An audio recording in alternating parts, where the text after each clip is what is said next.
Hello everyone, welcome to Vidyashree academy. I hope you are doing well. आज हम पढ़ने वाले हैं कुछ इंपॉर्टेंट साइंस के क्वेश्चन जो एमपी पटवारी, एमपीपीएससी और अन्य एग्ज़ाम के लिए काफ़ी महत्वपूर्ण हैं। ये बहुत ही इंपॉर्टेंट क्वेश्चन है, इनको ध्यान से नोट करिएगा। ये वही क्वेश्चन है जो बहुत सारे एग्ज़ाम में लास्ट ईयर्स पूछे गए हैं, सो ध्यान से पढ़िएगा।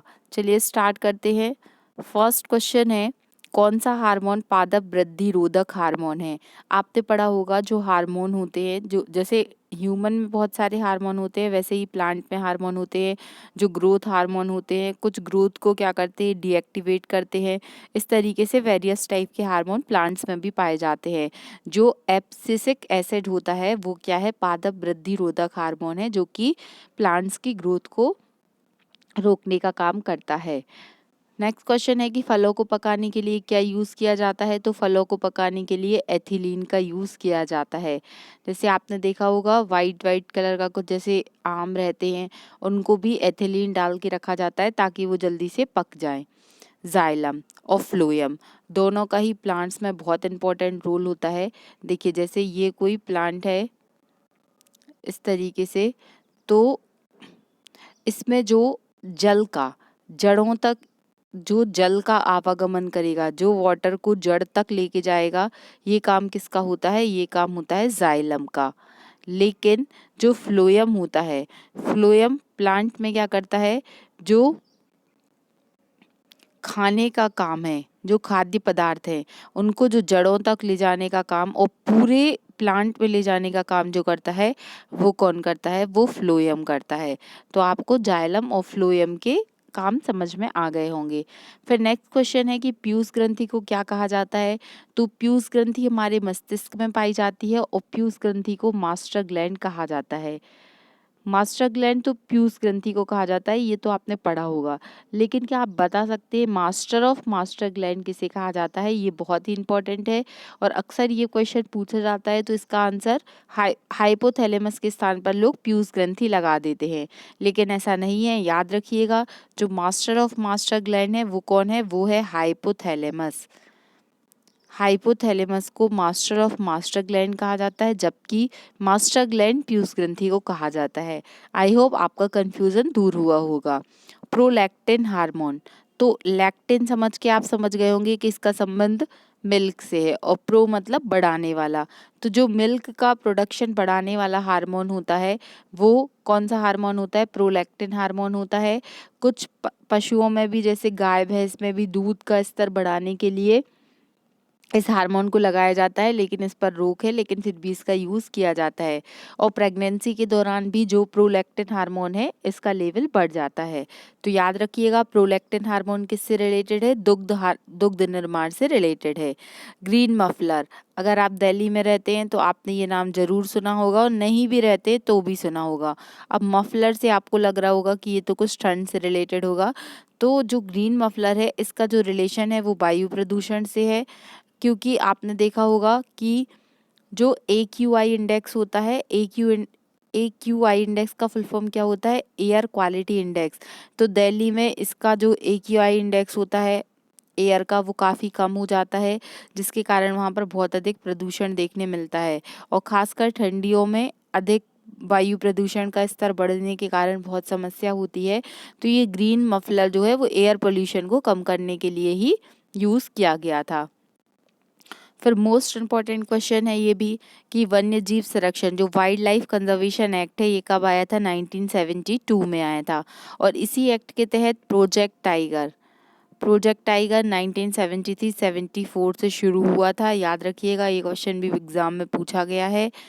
और प्रोजेक्ट टाइगर की बात आई है तो क्या आप बता सकते हैं जो 53rd नंबर का जो टाइगर रिजर्व बना है वो कौन सा है? इसके पहले भी हमने ये फैक्ट डिस्कस किया है, वो है रानीगंज टाइगर रिजर्व।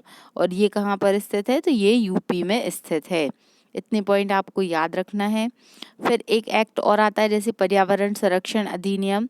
तो जो एनवायरमेंट कंजर्वेशन एक्ट है ये कब का है? ये 1986 का है। कंफ्यूज नहीं होना है आपको, 1972 में वाइल्ड लाइफ प्रोटेक्शन एक्ट आता है, लेकिन एनवायरमेंट प्रोटेक्शन एक्ट पूछा जाएगा तो आंसर होगा 1986। और वाटर कंजर्वेशन के लिए एक्ट कब आया था? तो 1974 में आया था। इस तरीके से एक एनवायरनमेंट के एक्ट का हम सेपरेट वीडियो लेकर आएंगे जिसमें आप पर्टिकुलर एनवायरनमेंट के क्वेश्चन ही देखेंगे। फिर सेरेब्रम जो है वो मानव मस्तिष्क का, जो ह्यूमन का जो माइंड होता है उसका जो सबसे बड़ा वाला पार्ट होता है वो कौन सा होता है? सेरिब्रम होता है। सेरिब्रम का कार्य क्या होता है? जो भी हम पढ़ रहे हैं और हमारी मेमोरी में जो सेव हो रहा है, हमें जो याद हो रहा है, वो सब किस में होता है? तो वो सेरिब्रम में होता है। इसको भी याद रखिएगा, ये क्वेश्चन भी आपसे पूछा जा सकता है। और एक होता है सेरिबेलम, अभी हम इसको डायग्राम से भी समझेंगे। तो सेरिबेलम, देखिए इसको अगर हम इंग्लिश में लिखते हैं तो भी और हिंदी में लिखते हैं तो भी हमें ये याद हो जाएगा, सेरिबेलम। तो यहाँ पर एल आ रहा है, एल फॉर है लर्न या लर्निंग, तो याद रखिएगा। और बेलम, हम अक्सर क्या है, जैसे बेलन से ही आप रोटी बनाना सीखेंगे ना, तो जो भी सीखने का काम होगा वो कौन करता है? सेरिबेलम करता है। और सेरिब्रम क्या करता है? जो मेमोरी का काम होगा, जो याद करने का काम होगा, वो सेरिब्रम करता है। आई थिंक से आपको कंफ्यूजन दूर हुआ होगा। फिर हाइपोथैलेमस जो होता है ये टेम्परेचर कंट्रोल करने का काम करता है, हाइपोथैलेमस। इसको भी हम डायग्राम से भी समझ लेंगे।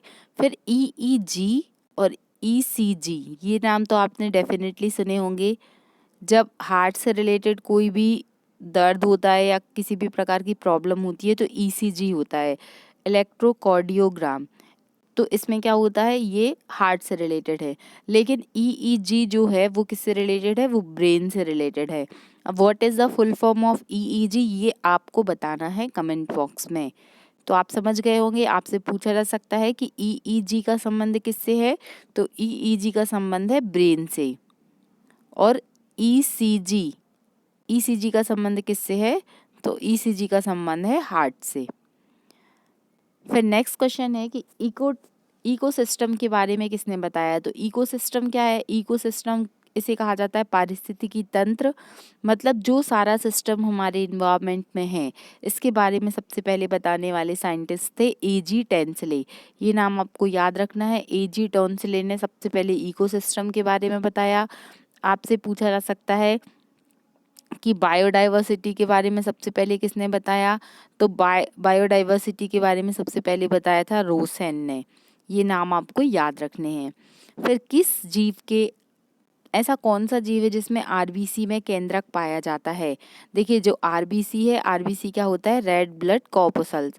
तो आरबीसी में जो केंद्रक होता है वो नहीं पाया जाता है, लेकिन कुछ एक्सेप्शन है जैसे कि लामा और ऊंट। इन दोनों में क्या है? इन दोनों की आरबीसी में क्या पाया जाता है? न्यूक्लियस पाया जाता है। नेक्स्ट क्वेश्चन है कि प्रोटीन की कमी से कौन सा रोग होता है? तो देखिए प्रोटीन की कमी से दो मुख्यतः रोग होते हैं, एक होता है मरासमस और एक होता है क्वार्सी-ओरकर। मरासमस में क्या होता है? मरासमस में इसे सूखा रोग भी कहा जाता है, एकदम जो बच्चा है वो कुपोषित हो जाता है। और क्वासी-ओरकर, अब देखिए मरासमस कैसा नाम है? मरासमस छोटा नाम है, तो ये किस में होगा? छोटे बच्चों में होगा। और जो क्वासी-ओरकर है थोड़ा बड़ा नाम है, तो ये किस में होगा? एडल्ट में होगा, मतलब वयस्कों में होगा। तो आपसे ये तो पूछा ही जाएगा कि प्रोटीन की कमी से कौन से रोग होते हैं। ये भी पूछा जा सकता है कि बच्चों में कौन सा होता है या वयस्कों में कौन सा होता है। इसको एक बार हम डायग्राम से भी डिस्कस कर लेते हैं। हम इसका डायग्राम लेकर आए थे। आज हम पूरा डायग्रामेटिकली भी पढ़ेंगे क्योंकि साइंस एक बहुत ही इंटरेस्टिंग सब्जेक्ट है और आप डायग्राम से उसको समझ लेते हैं तो फिर आप कभी भी नहीं भूलेंगे। देखिए ये मरासमस है, आप देख सकते हैं ये बच्चा किस तरीके से कुपोषित हो गया है। और ये है क्वासी-ओरकर। क्वासी-ओरकर में इस तरीके से पेट बाहर आ जाता है, जो एब्डोमेन रीजन होता है। इस तरीके से कैसे टांगे पतली हो जाती हैं, तो ये क्वासी-ओरकर और मरासमस है जो कि प्रोटीन की कमी से होते हैं। प्रोटीन किससे बना होता है? तो प्रोटीन बना होता है एमिनो एसिड से। याद रखिएगा एमिनो एसिड के बहुलक से ही, मतलब एमिनो एसिड मिलकर ही क्या बनाते हैं? प्रोटीन का निर्माण करते हैं। तो आपसे पूछा जा सकता है कि प्रोटीन की यूनिट क्या है? तो एमिनो एसिड है। फिर नेक्स्ट क्वेश्चन है कि जहर की जांच करने के लिए किस ऑर्गन की जांच होती है? देखिए जब भी कोई टॉक्सिक मटेरियल हमारी बॉडी में जाता है तो वो सबसे पहले जाता है, उसका जो डाइजेशन और आगे की प्रोसेसिंग है वो लिवर में होती है। तो जो टॉक्सिक मटेरियल की जांच करने के लिए क्या होती है? लिवर की जांच होती है। आपने देखा होगा जैसे कोई भी व्यक्ति जो है वो जहर खा के सुसाइड करता है, तो जब उसकी जांच होती है तो सबसे पहले वो लिवर की ही जांच होती है। और लिवर की जो स्टडी कहलाती है, तो लिवर को साइंस की लैंग्वेज में बोला जाता है हेपेट। तो स्टडी ऑफ लिवर क्या कहलाती है? हेपेटोलॉजी। याद रखिएगा, स्टडी ऑफ लिवर हेपेटोलॉजी कहलाती है। और हमारी शरीर की सबसे बड़ी जो ग्लैंड है, सबसे बड़ी ग्रंथि है, वो कौन है? लिवर है। और जो शरीर की प्रयोगशाला है शरीर की प्रयोगशाला है और शरीर की केमिकल लेबोरेटरी भी किसे कहा जाता है? तो जो केमिकल लैब है ये किसे कहा जाता है? लिवर को ही कहा जाता है, क्योंकि लिवर बहुत ही इम्पॉर्टेंट ऑर्गन होता है डाइजेशन का। अगर लिवर में कुछ खराबी हो जाती है, क्योंकि लिवर एक ऐसा ही एकमात्र ऑर्गन है जो सबसे अधिक रीजनरेशन की पावर रखता है। देखिए ये लिवर का स्ट्रक्चर है, इस तरीके से लिवर का स्ट्रक्चर होता है, जिसमें ये हेपेटिक पोर्टल बोन है, गाल ब्लैडर होता है, कॉमन बाइल डक्ट होता है। ये आपने 11th-12th में भी पढ़ा होगा। ये पेनक्रियाज इधर से ये इसमें जुड़ा हुआ रहता है। तो ये लिवर यहाँ पे फिर इंटेस्टाइन आ जाती है, जिसमें स्मॉल इंटेस्टाइन और कैपिटल, जो बिग इंटेस्टाइन बड़ी आंत और छोटी आंत आ जाती है। तो याद रखिएगा, इसे क्या क्या क्या पढ़ा हमने कि जो भी टॉक्सिक मटेरियल है तो उसकी स्टडी कहाँ पर होती है? लिवर में होती है। इसका स्टडी हेपेटोलॉजी कहलाती है। और ये हमारे शरीर की क्या है? सबसे बड़ी ग्रंथि है। तो इतने पॉइंट आपको याद रखना है लिवर से रिलेटेड। और मोस्ट इम्पोर्टेंट कि शरीर की जो प्रयोगशाला है या लैब है वो कौन है? वो लिवर है। तो आई होप आपको इतने पॉइंट याद हो गए होंगे। फिर नेक्स्ट क्वेश्चन है, ये बहुत ही महत्वपूर्ण क्वेश्चन हैं, ये पूछे गए हैं तो ध्यान से पढ़िएगा इसको। मनुष्य की लार में कौन कौन से एंजाइम पाए जाते हैं? तो दो मुख्यतः एंजाइम हैं, एक है टाइलिन और दूसरा है एमाइलेज। जो भी भोजन हम खाते हैं तो जो लार हमारे मुंह में होती है वो बहुत अधिक महत्वपूर्ण होती है। तो एक होता है टाइलिन और एक होता है एमाइलेज। ये दोनों एंजाइम क्या होते हैं? मनुष्य की लार में पाए जाते हैं। मलेरिया से आप सभी परिचित होंगे। भारत में कितने अधिक मच्छर हैं ये आप सभी जानते हैं। तो मलेरिया का रोगवाहक कौन सा जीव है? वो है प्लाज्मोडियम। ये क्या है? एक प्रोटोजुआ है। याद रखिएगा, ये क्वेश्चन भी आपको सामान्यतः पूछा जा सकता है कि मलेरिया का वाहक कौन सा जीव है? तो मलेरिया प्रोटोजुआ से होता है। और ये क्या करता है? आरबीसी को इफेक्ट करता है। इसका उपचार, मलेरिया के उपचार में सिनकोना जो होता है जिससे कुनेन बनता है, उसको एज अ ट्रीटमेंट के लिए मलेरिया के यूज़ किया जाता है। इंसुलिन की खोज किसने की? तो इंसुलिन की खोज वेस्ट एंड बैटिंग ने की। जिसकी बॉडी में इंसुलिन का कंसंट्रेशन पर्याप्त होगा वो क्या होगा? बेस्ट बैटिंग करेगा। तो याद रखिएगा, इंसुलिन की खोज किसने की थी? वेस्ट और बैटिंग ने की थी। और इसकी कमी से कौन सा रोग हो जाता है? मधुमेह, जिसे कहा जाता है डायबिटीज़।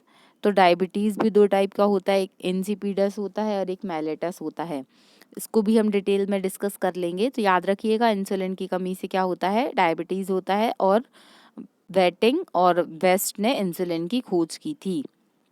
क्या आप बता सकते हैं कि डायबिटीज़ डे कब मनाया जाता है? तो ये आपको कमेंट बॉक्स में लिखकर बताना है। अब एक बहुत ही इंटरेस्टिंग क्वेश्चन है जो मुझे याद करने में बड़ा अच्छा लगता है कि अस्थि टू अस्थि मतलब बोन टू बोन को कौन कनेक्ट करता है? तो बी लाल। ऐसा याद कर लीजिए, आप कभी भी नहीं भूलेंगे कि बोन टू बोन को कौन कनेक्ट करता है? लिगामेंट। याद रखिएगा, बोन टू बोन को क्या कनेक्ट करता है? लिगामेंट करता है। और यही क्वेश्चन यदि आपसे ऐसे पूछा जाए कि बोन टू मसल्स को क्या कनेक्ट करता है? तो वो होता है टेंडन। हिस्ट्री में एक आपने नाम सुना होगा, मोहम्मद बिन तुगलक। तो यही है बोन टू मसल्स। तो याद रखिएगा, बोन टू मसल्स को कौन याद रखिएगा? MBT याद रखिएगा, टेंडन। और बी लाल मतलब बोन टू बोन को करेगा लिगामेंट। तो ये बहुत ही अच्छा ट्रिक कह सकते हैं आप इसे, जो भी कहें, हम तो रिलेट करके याद कर रहे हैं ताकि हमें एकदम याद हो जाए। इसका हम डायग्राम भी देखते हैं कि क्या होते हैं बोन, क्या होते हैं टेंडन, लिगामेंट और ये किस तरीके से कनेक्ट करते हैं। देखिए ये बताया गया है, ये लिगामेंट बाइंड टू बोन मतलब बोन टू बोन को क्या कनेक्ट कर रहा है? लिगामेंट कर रहा है। ये इस तरीके से स्ट्रक्चर बताया गया है हाथ का। और एक मिनट, शायद वो वाला स्ट्रक्चर इसमें नहीं है, लेकिन आप तो याद कर लीजिएगा कि बोन टू बोन को क्या करेगा? बोन टू बोन को कौन करेगा? लिगामेंट करेगा। और मसल टू बोन को कौन करेगा? टेंडन करेगा। फिर नेक्स्ट क्वेश्चन है, सेल से रिलेटेड क्वेश्चन भी हम पढ़ेंगे। जो जीव द्रव्य होता है, जीव द्रव्य का नामकरण किसने किया था? तो ये परकुंजे ने किया था। और ये क्या होता है जीव द्रव्य? तो जो साइटोप्लाज्म होता है, साइटोप्लाज्म प्लस न्यूक्लियस, इन दोनों को मिलाकर ही क्या होता है? जीव द्रव्य का निर्माण होता है। तो इसको आपको याद रखना है। फिर कोशिका झिल्ली, जो सेल मेम्ब्रेन है वो कैसी होती है? अर्धपारगम्य। अर्धपारगम्य का मतलब क्या होता है? सेमी परिएमेबल।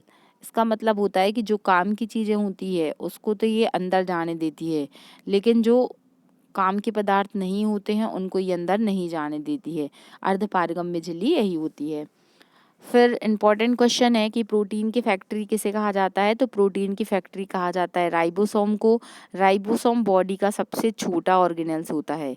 इसको भी याद रखिएगा। प्रोटीन की फैक्ट्री मतलब जहाँ पर प्रोटीन का सारा काम होता है वो क्या होती है? राइबोसोम होती है। जो राइबोसोम होती है वो हमारे शरीर का छोटा ऑर्गेनेल्स होता है। देखिए इसमें भी देखिएगा सेल के स्ट्रक्चर को बताया गया है। एक राइबोसोम का हम सेपरेटली स्ट्रक्चर देख सकते हैं। एक मिनट। और आपसे पूछा जा सकता है कि माइटोकॉन्ड्रिया क्या कहलाता है? तो माइटोकॉन्ड्रिया कोशिका का पावर हाउस कहा जाता है। तो ये सब आपको याद रखने हैं कि किसको क्या कहा जाता है। ये सेल से ही समझ लेते हैं हम। ये सेल का स्ट्रक्चर है जिसमें पूरा बताया गया है कि कौन कौन से ऑर्गेनल्स होते हैं। न्यूक्लियस होता है, ये न्यूक्लियोलस होता है, साइटोप्लाज्म होता है, गाल्गी बॉडी होता है, वैक्यूल्स होता है। अगर आपने मेरी सेल वाली क्लास नहीं देखी है तो आप साइंस के लेक्चर में जाके देख लीजिएगा। देखिए structure of plant cell and animal cell. Plant cell, जो एनिमल सेल होता है वो इस तरीके से होता है कुछ, लेकिन जो प्लांट सेल होता है वो इस तरीके से होगा। तो इनका स्ट्रक्चर भी याद रखिएगा। कभी कभी मेंस में आपको केवल स्ट्रक्चर भी पूछा जा सकता है। प्लांट सेल में क्या डिफरेंस हो जाता है कि प्लांट सेल में जैसे क्लोरोप्लास्ट पाया जाएगा, जो न्यूक्लियस होता है वो छोटा होता है, इसमें जो न्यूक्लियस होता है वो बड़ा होता है। इसमें वैक्यूल्स बड़े होते हैं, इसमें वैक्यूल्स छोटे होते हैं। तो ये आप डिफरेंस भी याद कर लीजिएगा। देखिए प्रॉपर स्ट्रक्चर बताया गया है कि किस तरीके से न्यूक्लियर मेम्ब्रेन है राइबोसोम, ये है राइबोसोम, जिसे क्या कहा जाता है? प्रोटीन की फैक्ट्री कहा जाता है। जो लाइसोसोम होता है, लाइसोसोम को क्या कहा जाता है? आत्महत्या की थैली कहा जाता है। जो माइक्रोट्यूब्यूल्स होते हैं, गाल्गी बॉडी होते हैं, ये क्या करते हैं? ये सूचनाओं के आदान प्रदान में भी काम करते हैं। तो इस तरीके से आपको याद रखना है कि प्रोटीन की फैक्ट्री किसे कहा जाता है? तो प्रोटीन की फैक्ट्री राइबोसोम को कहा जाता है। फिर नेक्स्ट क्वेश्चन है कि जीवित कोशिका की खोज किसने की थी? आप जानते हैं कि सेल की खोज किसने की थी? तो सेल की खोज की थी रॉबर्ट हुक ने। और आपसे पूछा जा सकता है कि केंद्रक या न्यूक्लियस की खोज किसने की थी? तो जो न्यूक्लियस की खोज की थी वो की थी रॉबर्ट ब्राउन ने। तो आपसे ये भी पूछा जा सकता है कि अगर क्वेश्चन आता है कि लिविंग सेल की खोज सबसे पहले किसने की थी? Who invented living cell firstly? तो याद रखिएगा आंसर होगा ल्यू वैन हॉक। जिन्होंने माइक्रोस्कोप बनाया था वही साइंटिस्ट थे ल्यू वैन हॉक। इन्होंने ही सबसे पहले लिविंग सेल की खोज की थी। कौन सी ऐसी अधातु है जो कमरे के तापमान पर द्रव अवस्था में पाई जाती है? तो वो धातु है ब्रोमीन। और अगर आपसे अधातु पूछा जाएगा तो आंसर होगा ब्रोमीन, लेकिन अगर आपसे धातु पूछा जाएगा तो आंसर होगा पारा या Hg। तो याद रखिएगा ये क्वेश्चन भी आपसे पूछा जा सकता है। कोशिका की आत्महत्या की थैली किसे कहा जाता है? तो लाइसोसोम को कोशिका की आत्महत्या की थैली कहा जाता है। जो उत्सर्जन तंत्र होता है, तो उत्सर्जन तंत्र की इकाई कौन सी होती है? तो उत्सर्जन तंत्र की इकाई होती है नेफ्रॉन। किडनी का स्ट्रक्चर आपने देखा होगा कुछ इस तरीके की किडनी होती है। तो किडनी में जो सबसे छोटी यूनिट होती है, जो इसकी फंडामेंटल यूनिट है वो नेफ्रॉन है। नेफ्रॉन का स्ट्रक्चर कुछ इस तरीके से है। ये बहुत ही इम्पोर्टेंट है, इसके बिना जो है वो प्रॉपर तरीके से जीवन नहीं संचालित हो सकता है। ये नेफ्रॉन का स्ट्रक्चर है जिसमें इस तरीके से बूमेन कैप्सूल पाए जाते हैं। किस तरीके से ये होता है आप देख लीजिएगा। फिर नेक्स्ट क्वेश्चन है, किडनी में जो पथरी हो जाती है, आपने देखा होगा ये बहुत ही आम समस्या है कि पानी की कमी से या फिर और भी जो पदार्थ होते हैं उनकी अधिकता से पेट में पथरी हो जाती है। तो वो पथरी क्यों होती है, उसका कारण होता है कैल्शियम ऑक्जेलेट। याद रखिएगा, इसीलिए आपने देखा होगा कि जिन लोगों को पथरी होती है उन्हें अधिक पानी पीने की सलाह दी जाती है। और पालक और टमाटर जो होता है, क्योंकि उनमें ऑक्जेलिक एसिड होता है, ऑक्जेलेट्स होते हैं, तो उसको कम खाने की सलाह दी जाती है। तो किडनी की पथरी के लिए कौन सा जो केमिकल है वो उत्तरदायी होता है, कैल्शियम ऑक्जेलेट, इसको याद रखिएगा। माइटोकॉन्ड्रिया जिसे कोशिका का पावर हाउस कहा जाता है, माइटोकॉन्ड्रिया की खोज किसने की थी, अल्टमैन ने की थी। इंपॉर्टेंट क्वेश्चन है, इसको याद रखिएगा। कवक और शैवाल का जो सहजीवी होता है वो क्या होता है, लाइकेन होता है। और लाइकेन वायु प्रदूषण के लिए क्या होता है, रिस्पॉन्सिबल होता है। इससे वायु प्रदूषण का पता लगाया जा सकता है। रेबीज के टीके की खोज किसने की थी, तो लुईस पाश्चर ने क्या किया था, रेबीज का टीका सबसे पहले खोजा था। और रेबीज की बात आई है तो इसे हाइड्रोफोबिया भी कहा जाता है। इसमें क्या होता है, पानी की अधिकता से डर लगता है। और अभी रेबीज फ्री स्टेट बना है गोवा, इसको भी याद रखिएगा। फिर जो प्लांट्स होते हैं उनकी जो सेल वॉल होती है वो किससे बनी होती है, तो वो सेल्यूलोज से बनी होती है। सेल्यूलोज क्या है, तो सेल्यूलोज एक कार्बोहाइड्रेट है। ऊर्जा का 10% प्रवाह नियम किसने दिया था, तो जो ऊर्जा का 10% प्रवाह नियम है ये लिंडमैन है, उनके द्वारा दिया गया था कि एक स्तर से दूसरे स्तर तक जब ऊर्जा जाती है तो केवल 10% तक क्या होता है, ट्रांसफर होता है। और जो इसका पिरामिड होता है ऊर्जा का वो कैसा होता है, सीधा होता है। तो ये कुछ इंपॉर्टेंट साइंस के क्वेश्चन थे। आई होप आपको ये क्वेश्चंस इंपॉर्टेंट लगे होंगे और समझ में भी आए होंगे। अगर आपको वीडियो अच्छा लगता है तो आप प्लीज़ अधिक से अधिक अपने दोस्तों तक शेयर कीजिए। Thank you so much. पढ़ते रहिए, खुश रहिए। जय हिंद, जय भारत।